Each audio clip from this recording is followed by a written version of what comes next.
Hello math nerds, it's time for part 6 of derivatives and we're going to get started with the chain rule.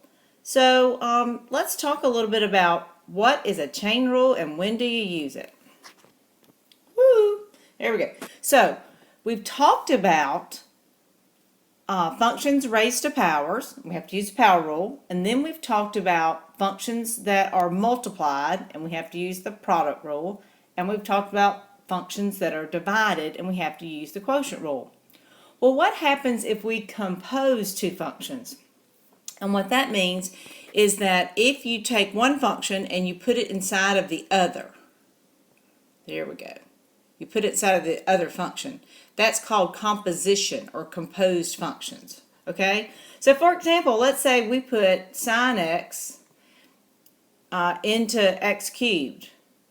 So that means you take sine and put it where the sine x and put it where the x is in x cubed, and you get sine x quantity cubed, right?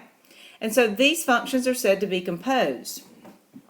And we talk funny in calculus anyway. So we say that the outside function is the x cubed. The outside function is the x cubed. And sine is considered the inside function. And when we do the chain rule, we take the derivative of the outside, leave the inside alone, and then, like a chain of events, we take the derivative of the inside. Okay?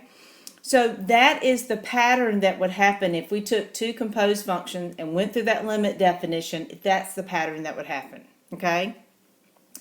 So the first thing you have to do is you have to realize that you have a function inside of a function. That's the first thing. Just like before when we had to realize that there was a product or a quotient rule or whatever, right? Your job is to realize that there is a composition going on, okay? All right, so if we have y equals sine of x cubed, then we have to say, okay, the outside thing that is happening, the most outer thing, is the cube. And the cube is a power, so we have to do the power rule around the thing that we put inside of x cubed. So notice we brought the power down, and there's your 3, and we took the power away. We did not touch what was in the parentheses, okay? And then the chain happens, and we take the derivative of the inside. That's the chain rule, like, a chain. I don't wear those like we used to, but they're actually links. And so when you do the chain rule and you say derivative of the outside and derivative of the inside, it's a product of those two. So I wrote it out in words: derivative of the outside, leave the inside alone. And then the chain part, derivative of the inside. And of course, we always have to show that symbolic representation. So here is what a composition looks like. Notice that f of x is inside, g of x is inside of f of x. So f is considered the outside function. And so notice that when we do this notation, you show the derivative of f, but g is not touched. And then the chain happens and you have the derivative of g prime. All right, so let's do an example. Let's look at example 1. It is kind of similar to what we just looked at. So in example 1, notice that there is a power function raised to a power. There's something inside of something else. But the most outside thing happening is that there's a function raised to the 7th. So in order to start taking the derivative, I'm going to bring the 7 down, leave the inside alone. You just bring it down. Don't do anything. Decrease the power like you normally would. So it's bring the power down, take away 1 from your power. Notice I didn't touch the inside at all.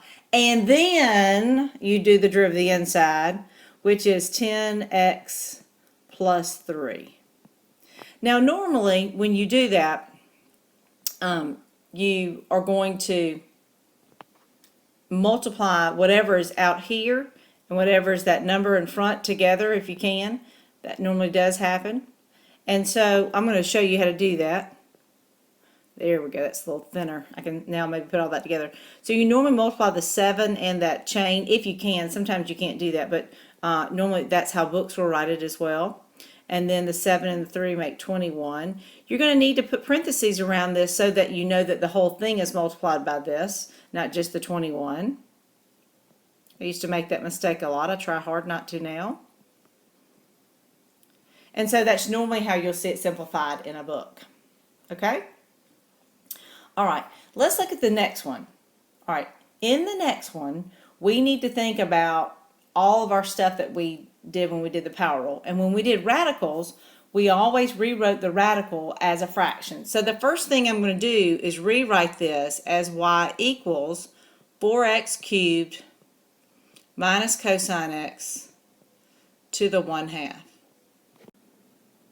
So now I'm going to use the power rule on this little guy.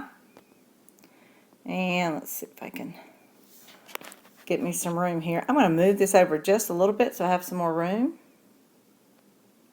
There we go. You can see this a little better. Oh, that's a lot better. Okay, so here we go. I'm going to move it up a little bit and make it a little bigger.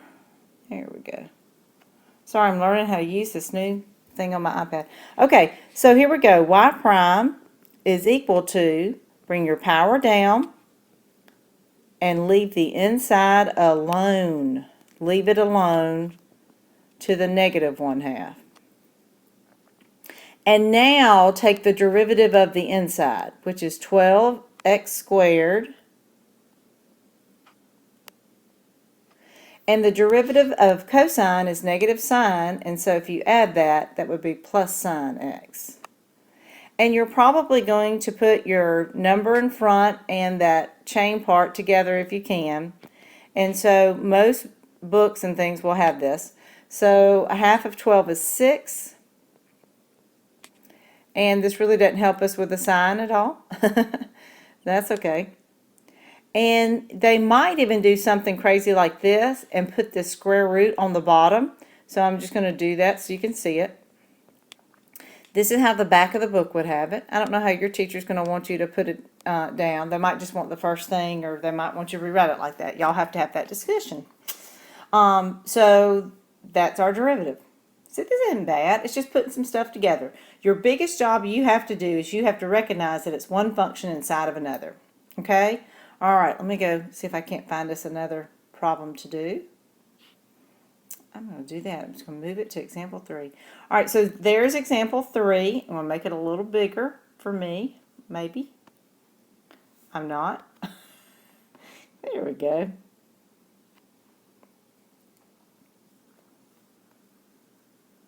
Straighten it up. Okay. All right, so here we go. So the first thing I'm going to do, like with the radical, I had powers in the bottom. I would change them to those negative powers. So I'm going to do that. I mean, the rules have not changed. So I'm really just rewriting y. I'm not doing anything to it yet.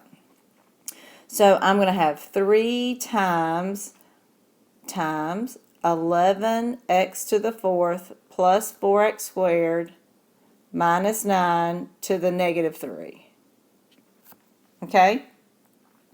And so here I go. dy dx, right? Doesn't matter, y prime, is equal to, well, what do I have? I have this great big function inside of a function to the negative 3. So again, I'm doing the power rule.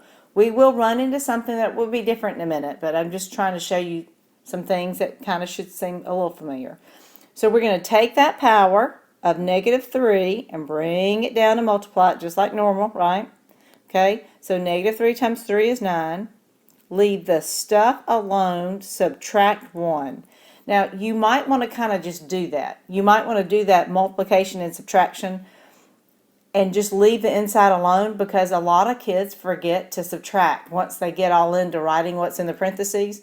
And since you know that you don't change that, that's not a bad thing to do. So just go ahead and do the power rule around the parentheses and then fill in. Just make sure you allow enough room to get it all in there. Sometimes I forget to do that. And now, dun dun dun, we take the derivative of the inside. And each little thing is just a little power rule. I mean, this is not a bad thing. It's just a chain. I know, right? 8x, and then the derivative of negative 9 is 0. Again, I'm probably going to put the 9 with these things in a parentheses.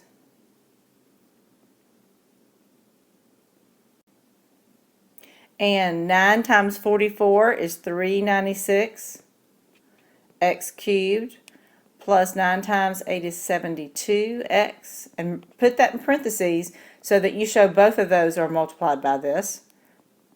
I know I keep saying that, but we got in trouble when we were reading one time. If they didn't have it in parentheses, we couldn't count it. I know, right?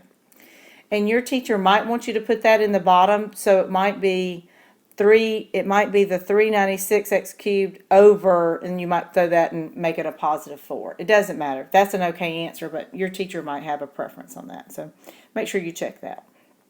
Okay, so let's do another example. Let me grab my little hand over here. All right, so now this is not a power thing anymore. So we're changing gears just a little bit. So we've got to ask ourselves, what is the most outside function? And the most outside function is cosine.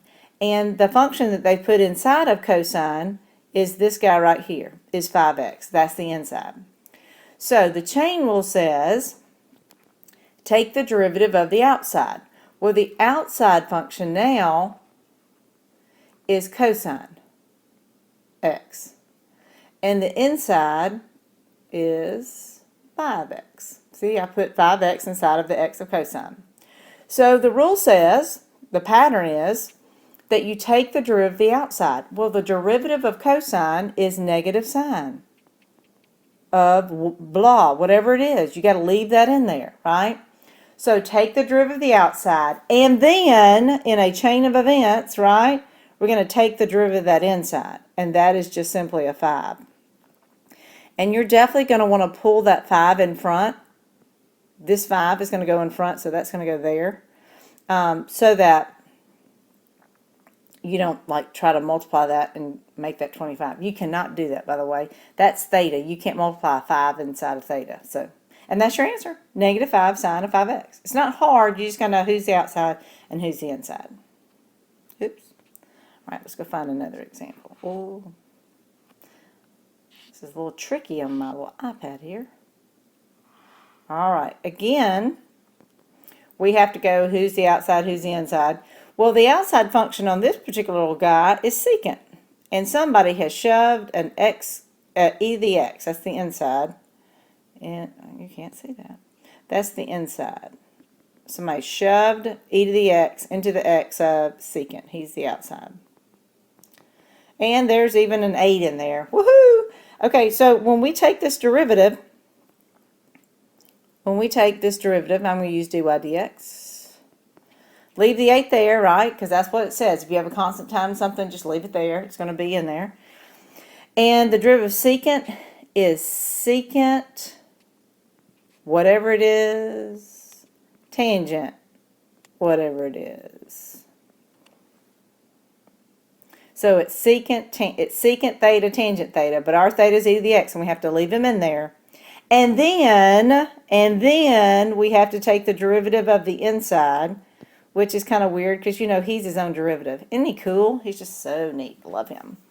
So dy dx then is, I would put that 8 e to the x in front. And because these are not added, you don't need a set of parentheses. Secant e to the x, tangent e to the x. They're just all multiplied together. I would put the e to the x in the front just because it looks better. There's no other reason. Just because it looks better. All right, so let's move on, maybe, to example 6. Man, this is hard to do. All right, and we got it.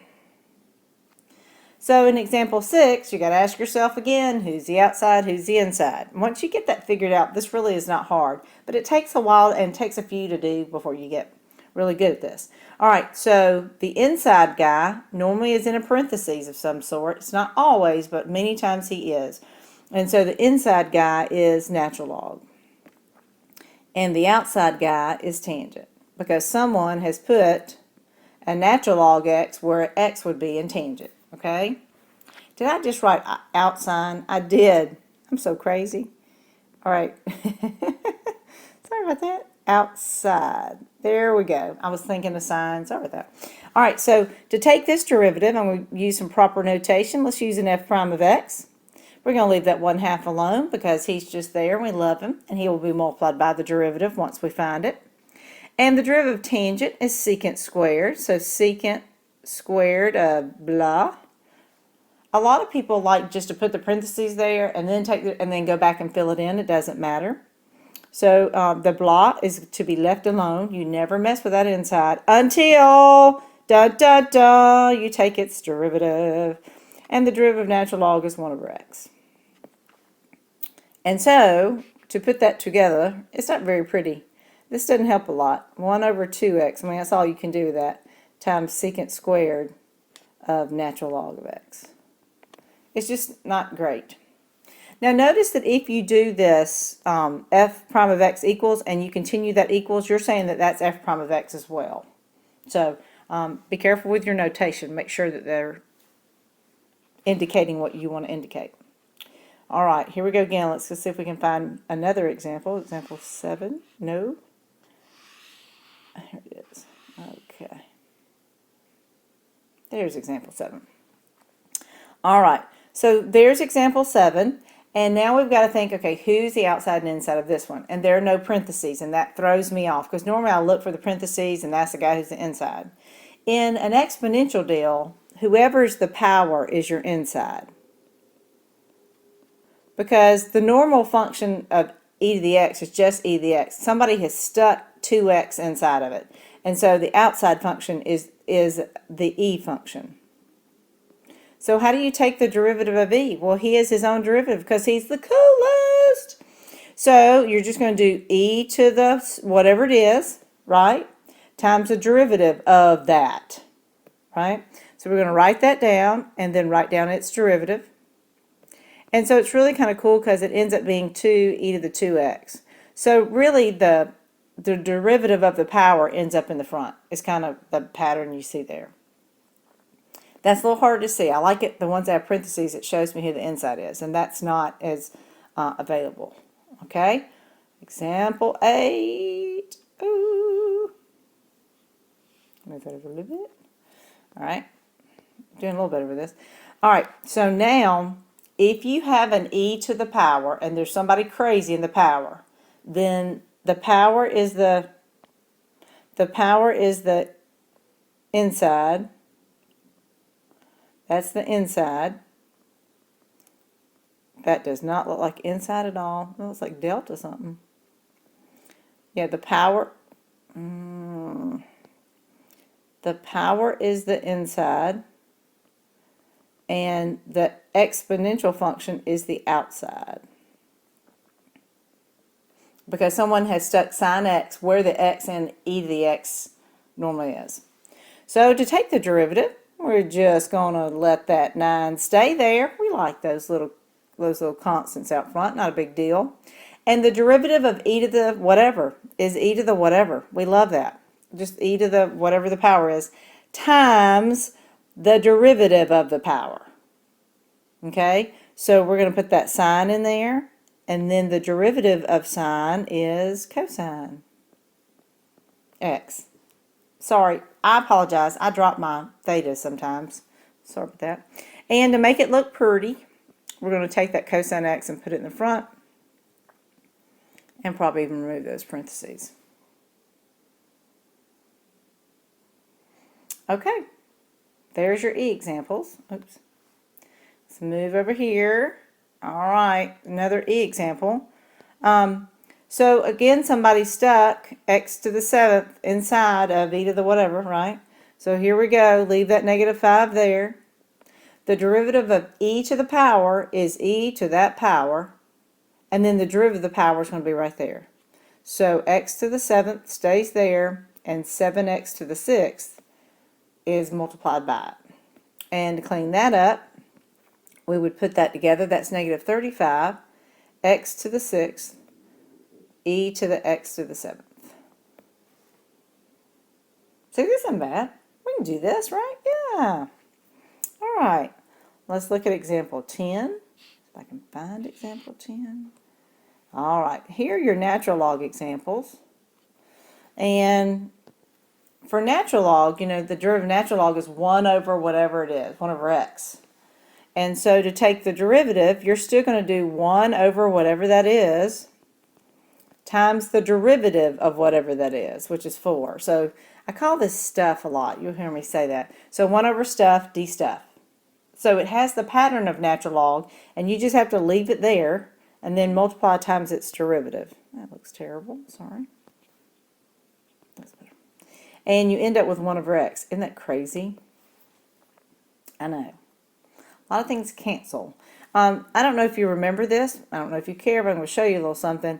If you rewrite y as natural log of 4 plus the natural log of x, I don't know if you remember you could do that, then if you took the derivative of that separately, you can rewrite it like that. Then that would be 0 plus 1 over x, right? Because natural log of 4 is some number, derivative of constant is 0. So it does work out, but that works fine that way too. I know, crazy. All right. If you're going to do a problem like this, you could start off by applying your log law first and rewrite this as 3 natural log of x. And then the derivative is going to be 3 times 1 over x, which is just 3 over x. What if we didn't want to do that? What if we wanted to do our new chain rule? Would that work? I don't know. Let's see. So what if I just went, okay, I just want to do 1 over stuff, d stuff. Look what would happen. The x squared would cancel, leaving 1x on the bottom. Same answer. Just 2 different ways you can do it. Doesn't matter. Get same answer. Very cool. And in example 12,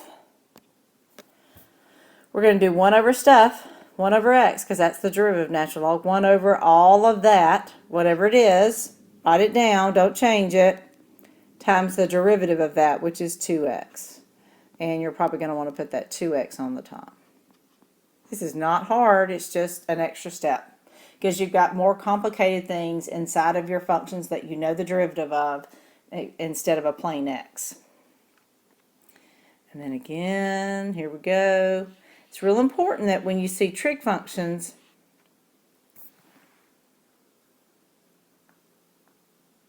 that you rewrite them so you can see the power rule. I'm telling you. That's the only way I can do this. So if you know, they put the powers of trig functions right there, like in the middle. And that really means that the whole thing is squared. And they do that so you don't think that the theta is squared. That's why they write it like that. So if you look at it like this, it's real easy. You can go, well, look, oh my gosh, right there, I see that there's cosine inside of x squared. And so to take the derivative, I'm going to do the power rule 2, leave it alone. And I normally don't write a power of 1 up there because that confuses me and I think it's a prime. So I just know that I've decreased it by 1, times the derivative of cosine, which is negative sine. I mean, you could put a little 1 up there if you want to just think about it. That's right. So y prime, oh, I got to put him in there. There's cosine. All right, so now I'm going to clean that up and put the negative in front. So negative 2 cosine x sine x. Okay, so I think you're ready to try a few. Hope this has been helpful. Remember, if you have a function inside of a function, you must chain rule. Have fun.